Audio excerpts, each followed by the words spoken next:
साधक को साधना में सफलता कैसे प्राप्त होती है?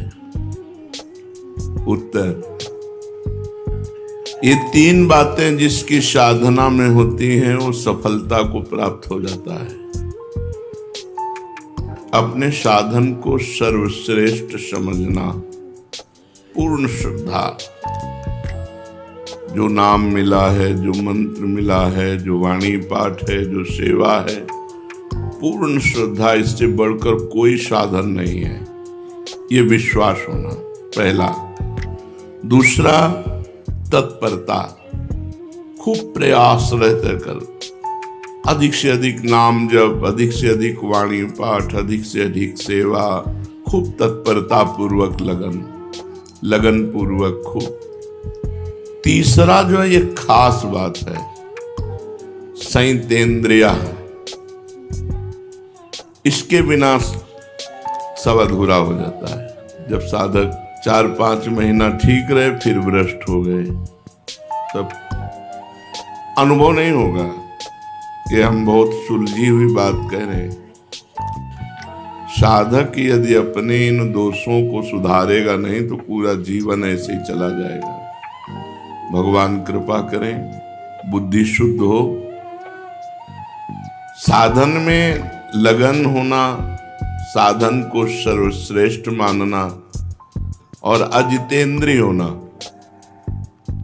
मनमानी आचरण करना, उच्च सफलता नहीं मिलेगी। बहुत हो तस्मात् शास्त्रम प्रमाणम ते कार्याकार्यो व्यवस्थितो। इसलिए ये पॉइंट बहुत जरूरी है। संयतेंद्रिय, बिल्कुल निर्दोष जीवन होना चाहिए। अंदर हमारे कमियां हैं लेकिन हम बाहर कोई भी ऐसी हरकत नहीं होने देंगे। कोई नशा नहीं, कोई व्यभिचार किसी तरह का अष्टमैथुनों में नहीं, किसी बाहरी संग नहीं, बिल्कुल पवित्र जीवन। तो बहुत जल्दी साधना का लाभ आपको मिलने लगेगा। बहुत उच्च कोटि की साधना और एक दोष अनुभव नहीं होगा। लिख लो हमारी बात। कोई एक दोष जनेन्द्री रसेंद्री, कोई एक दोष है, अनुभव नहीं होने देगा। पूर्ण रूप से बिल्कुल पैक कर लो अपने साधन को, कहीं से छीण ना होने पावे, तो आपको अनुभव हो जाएगा। साधक यही असावधान रहता है कि दिन भर भजन किया, 10-20 मिनट मनोरंजन कर लेते हैं। नहीं, वो 10-20 मिनट तुम्हारे 24 घंटे के भजन के ऊपर पर्दा डाल देगा, अनुभव नहीं होने देगा। इसलिए बहुत सावधान, ये हम अपने हृदय की बात कह रहे हैं कि अगर आप साधन कर रहे हो तो अपने साधन को बचाना भी सीखो, उसको लुटाओ मत, गलत जगह मत लुटाओ। किसी को पीड़ित देख रहे हो, दुखी देख रहे हो, फिर प्रार्थना कर दो, अपना भजन दे दो, चलेगा। लेकिन इंद्रियों की गुलामी में भजन को छीन कर देना है, बिल्कुल अनुभव नहीं होगा बहुत लंबे समय तक, और आपको साधन में अश्रद्धा हो जाएगी और तत्परता तो रह ही नहीं सकती है। जितेंद्रीय पुरुष तत्पर नहीं रहता। सबसे बड़ा दोष होता है कि जब हमसे गलती होती तो हमें अपने साधन पर अविश्वास हो जाता है, और जो संयतेंद्रिय नहीं है उसकी दिनचर्या एक जैसी कभी चल ही नहीं सकती। ये पहचान है। एक जैसी दिनचर्या संयत इंद्रिय वाला, संयतेंद्रिय, तब ज्ञानम लब्ध्वा पराम शांति मचरेणाधिगच्छति। श्रद्धावान लभते ज्ञानम तत्परः संयतेंद्रिय। दो साधन तो इसमें स्पष्ट प्रकट हो गए, तत्परः, संयतेंद्रिय और श्रद्धा। अपने साथ तीनों बातें इसमें आ गई। अपने साधन पे पूर्ण श्रद्धा, सर्वश्रेष्ठ समझना, और तत्परता पूर्वक, लगन पूर्वक साधन को करना, और साधन में कोई छिद्र न रहने पावे। जैसे आप वैरागी हैं तो किसी माता बहन से किसी तरह संबंध न होने पावे। माता बहनों को चाहिए कि किसी तरह पुरुष से संबंध न होने पाए, किसी भी तरह। अगर आपने इस आज्ञा का उल्लंघन किया तो नष्ट हो जाओगे, और जब नष्ट हो गए तो न मन लगेगा तुम्हारा साधना में, न भजन में, बिल्कुल नहीं लगेगा। और ऐसे रोज उत्साह बढ़ता चला जाएगा।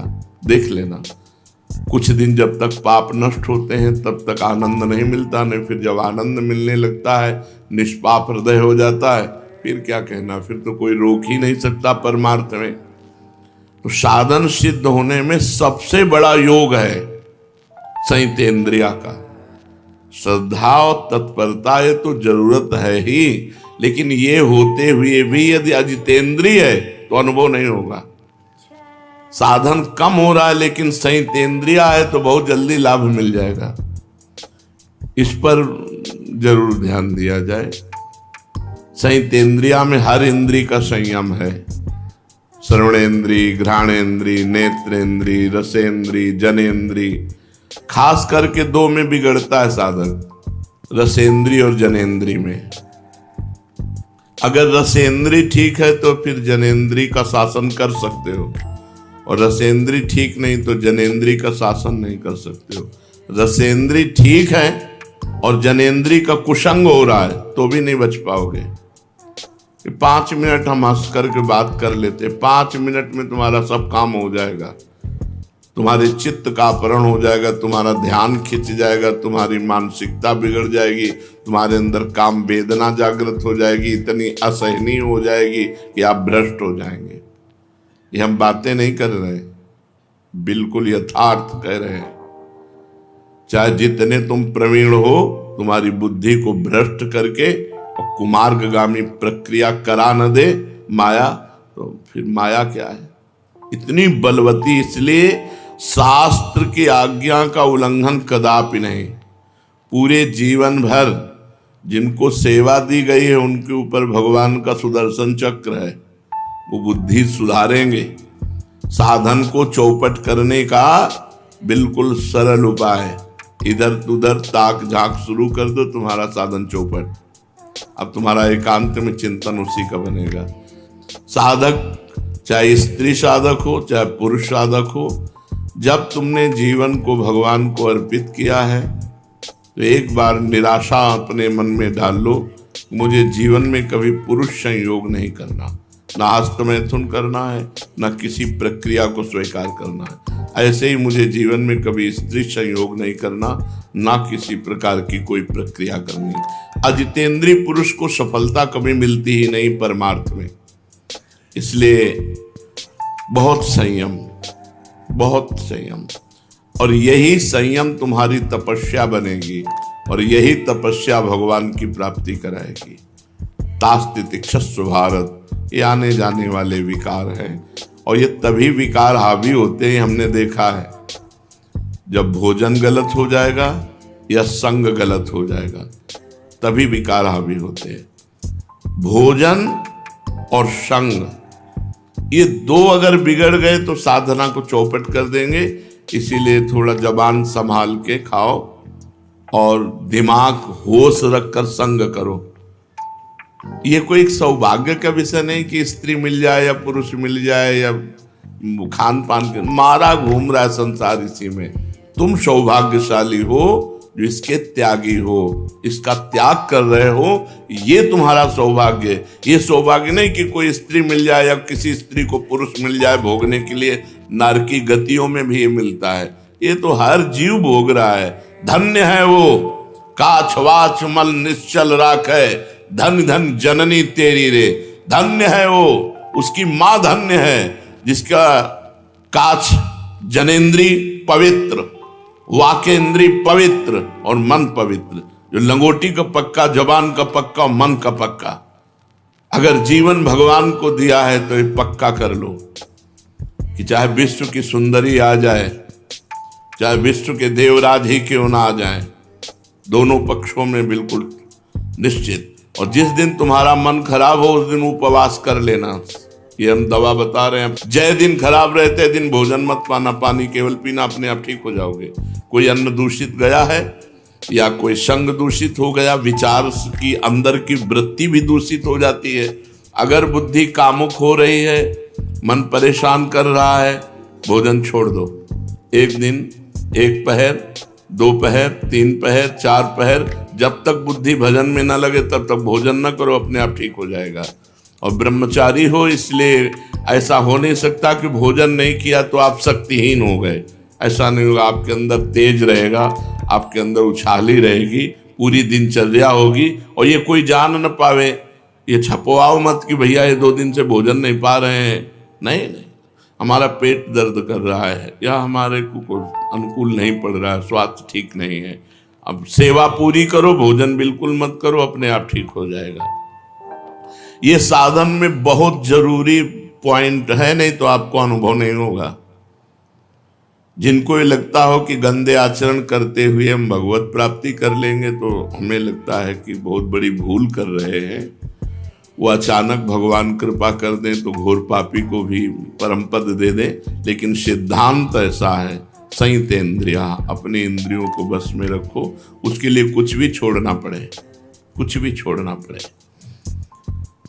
साधक और विषयी में क्या अंतर है?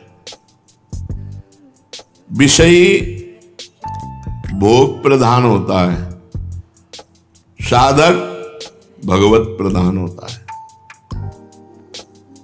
उसे भोग मिले, वो भोगों में राजी हो गया, वो भगवान में राजी होगा, भोगों में नहीं राजी होगा। साधक वही है जो भोगों में राजी ना हो।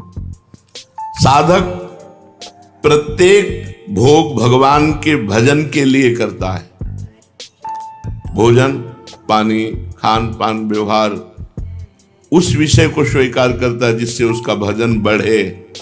भजन नष्ट हो जाए ऐसा पहनावा नहीं, ऐसा भोजन नहीं, ऐसा व्यवहार नहीं, ऐसी क्रिया नहीं, ऐसा संग नहीं। विषयी पुरुष जिससे भोग बढ़े वो वही आचरण करता, शरीर को सजाना, अच्छे अच्छे रजोगुणी भोजन पाना, एक दूसरे की तरफ देखना, जिससे भोग प्रवृत्ति बढ़े विषयी पुरुष वही आचरण करता है। और जिससे भजन प्रवृत्ति बढ़े वही साधक है जो भजन प्रवृत्ति बढ़ाने वाला आचरण करे। प्रत्येक कर्म भगवान के लिए करे, प्रत्येक कर्म का फल भगवान के सिवा जिसके जीवन में नहीं वो साधक। और जो प्रत्येक कर्म भोग के लिए करे, प्रत्येक कर्म का फल भोग, वो विषयी पुरुष है। साधक अपने को कैसे जाने कि मैं सही चल रहा हूं? साधक अपने को कैसे जाने कि मैं सही चल रहा हूं? जब चित्त में बुरे अपवित्र विचार ना आने लगे। आचरण की तो बात बहुत दूर रही, चित्त में बुरे और अपवित्र विचारों का अभाव हो जाए, जीवन में विनय आ जाए, सबसे झुकना, एकदम दैन्य, विषय चिंतन का अभाव होने लगे और अनुभव हो कि भगवान की हेतु की कृपा है हमारे ऊपर। शांति, एकाग्रता, आनंद, संतोष, क्षमता और प्रेम ये बढ़ने लगते हैं। जब साधक की साधना सही चलती है तो उसके चित्त में विषय चिंतन नष्ट हो जाता है। विषय चिंतन ही नहीं होता तो क्रिया की बात क्या? तब उसके हृदय में क्रमशः शांति, एकाग्रता, आनंद, संतोष, क्षमता, प्रेम ये जागृत हो जाते हैं। यही साधना की सफलता है। बड़ा डर लगता है अच्छे अच्छे साधकों को भ्रष्ट होते देख करके। अच्छे अच्छे साधकों को भ्रष्ट होते गिरते देख करके बड़ा डर लगता है कि हम कैसे चल पाएंगे जब अच्छे अच्छे साधक गिर जाते हैं। नहीं, डरने की बात नहीं है। जिनको अपनी साधना का अभिमान होता है वही भ्रष्ट होते हैं। जिनको अपनी साधना का अभिमान होता है वही भ्रष्ट होते हैं। साधक परम प्रवीणता पूर्वक जरा भी दोष अपने अंदर जिसको देखे उसको नष्ट कर डाले, दोष पनपने न दे। अपने को वो साधक कभी सुरक्षित न समझे जिसके अंदर ये सब भोग वासना के दोष हैं और वो आनंद से है। जैसे कांटा चुभा हो तो हर समय परेशानी रहेगी कि निकलना चाहिए, ऐसे हर समय जो हमारे अंदर भोग वासनाएं हैं इनको निकाल फेंकने के अंदर प्रयत्न रहना चाहिए। क्या उपाय करूं? भगवान से रोए, प्रार्थना करे, खूब नाम जप करे, तत्परता पूर्वक साधन करे, उपवास करे, जैसे बने भोग वासना को जड़ से उखाड़ फेंके, नहीं तो भ्रष्ट कर देगी, गिरा देगी। अच्छे साधक कहे जाते हैं पर होते नहीं हैं वो, तभी वो भ्रष्ट होते हैं। दूर से दिखावे में अच्छे अच्छे कहे जाते हैं पर अंदर से वो अच्छे होते नहीं हैं। दो कारण, पहला अभिमान के कारण भ्रष्ट होते हैं और दूसरा वो अच्छे कहे जाते हैं, होते दम्भी हैं, पाखंडी होते हैं, तभी वो भ्रष्ट होते हैं। नहीं, अच्छा साधक कभी भ्रष्ट नहीं हो सकता, क्योंकि वो कुसंग करेगा ही नहीं, वो कुसंग की वृत्तियों को ही नष्ट कर देगा। जब हर समय भगवान के भजन में लगा है तो कुसंग का अवसर कहां से है? साधक साधना के प्रकाश में अपने दोषों को देखता है, मेरे अंदर ये दोष है, और भगवान से प्रार्थना करके भजन के प्रभाव से उस दोष को जड़ से नष्ट कर देता है।